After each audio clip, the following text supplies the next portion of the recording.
नमस्कार, स्वागत है आपका न्यूज फ्लैश में। मैं हूं आपके साथ सलोनी। बढ़ते हैं खबरों की ओर। पूर्व मुख्यमंत्री अशोक गहलोत ने सरकार की आलोचना करते हुए कहा कि सरकार महात्मा गांधी जैसे आजादी के वीर सिपाहियों के योगदान को भूलते जा रही है और वर्तमान में पाठ्यक्रमों के साथ छेड़छाड़ कर इतिहास को धुंधला कर रही है।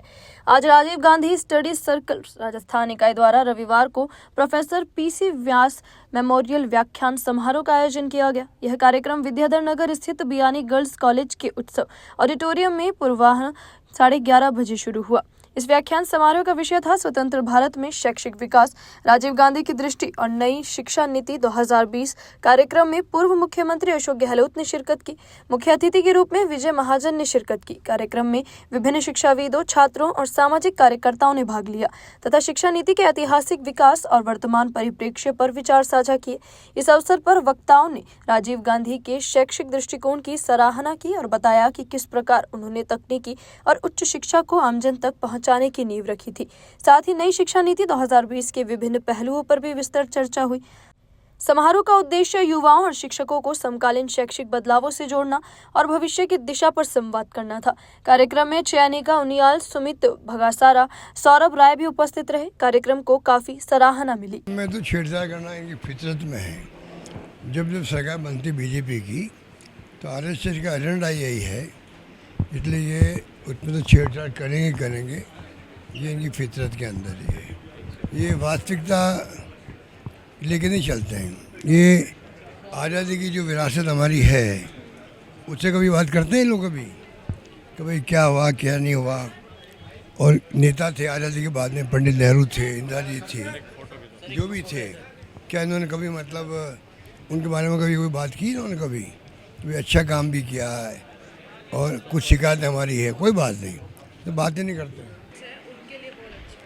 देखिए, राजीव गांधी स्टडी सर्कल हमेशा शिक्षा और शिक्षा से जुड़े हुए मुद्दों की बात करता है। अभी आज हमने जैसे शिक्षा नीति की बात की कि किस तरह से वर्तमान शिक्षा नीति में शिक्षा को ऋण की परिपाटी पर ले जाने की जो कोशिश है वो भविष्य के लिए घातक हो सकती है।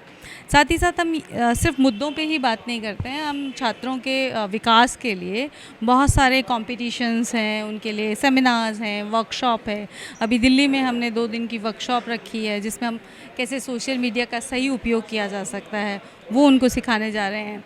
20 तारीख को हमने राजीव जी के जन्म दिवस के ऊपर एक केस स्टडी कॉम्पिटिशन रखा है जिसमें हमने देश भर के छात्रों से आग्रह किया है कि वो अपने यहाँ कोई भी ऐसी महिला जिसने पंचायत का या नगर पालिका का चुनाव लड़ा हो वर्तमान में या भूतकाल में, और जिनकी स्टोरी उन्हें लगता है कि दुनिया के सामने आनी चाहिए कि कैसे वो राजनीति में आई और क्या क्या उन्होंने अच्छा काम किया, तो वो केस स्टडी बना करके सामने रखें। तो जो बेस्ट 10 केस स्टडी होगी उसको भी हम न सिर्फ प्रोत्साहित उनको पुरस्कार देंगे बल्कि उनके साथ में हम ये भी करेंगे उनको पब्लिश भी करेंगे।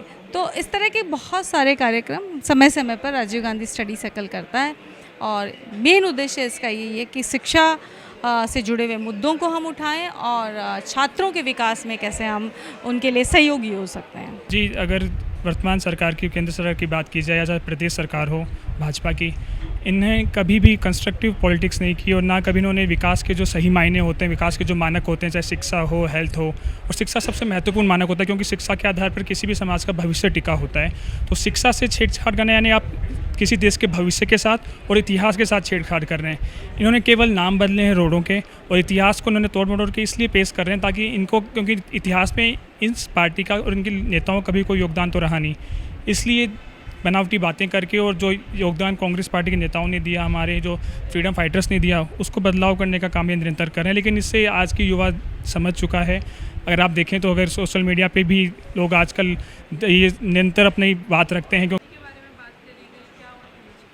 शिक्षा नीति, जो राजीव गांधी जी की जो शिक्षा नीति थी उसके बारे में बातें हुई और आज की जो शिक्षा नीति है जो 2020 में आई है उसके ऊपर भी डिस्कशंस हुए और देखा गया कि किस तरीके से उसका आकलन किया गया, किस तरीके से राजीव जी से लेके आज तक राहुल गांधी जी डिसेंट्रलाइजेशन की बात करते हैं कि किस तरीके से गांव-गांव में, ढाणी-ढाणी में स्कूल होने चाहिए, पढ़ने का माहौल होना चाहिए, गरीब गुरबा उसमें कोई डिफ्रेंशिएशन नहीं होना चाहिए, एससी हो, एसटी हो, किसी कास्ट धर्म में कोई डिफ्रेंशिएशन नहीं होना चाहिए। लेकिन आज के दौर में आप देखिए कि भाजपा सरकार जो कि पिछले 11-12 सालों से सत्ता में है केंद्र में, और अभी वर्तमान में राजस्थान के अंदर भी जिस तरीके से भाजपा की सरकार आई है और लगातार ये जो है शिक्षा बजट में कटौती करते चले आ रहे हैं, ये एक बहुत बड़ी पीड़ा है।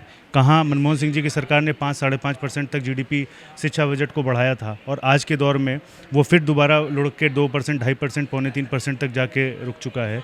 तो ये एक बहुत बड़ी व्यथा है। मैं खुद उत्तर प्रदेश से आता हूँ और मैं आपको बताते हुए बहुत पीड़ित हूँ कि उत्तर प्रदेश के अंदर लगभग 5,000 स्कूलों को बंद करने की कवायद चल रही है। आप ये सोचिए कि अगर गाँव के अंदर बच्चे पढ़ेंगे नहीं तो वह आगे तक भविष्य देश का कैसे बनेंगे। अभी तक के लिए इतना ही और खबरों के लिए बने रहिए न्यूज़ फ्लैश के साथ। नमस्कार।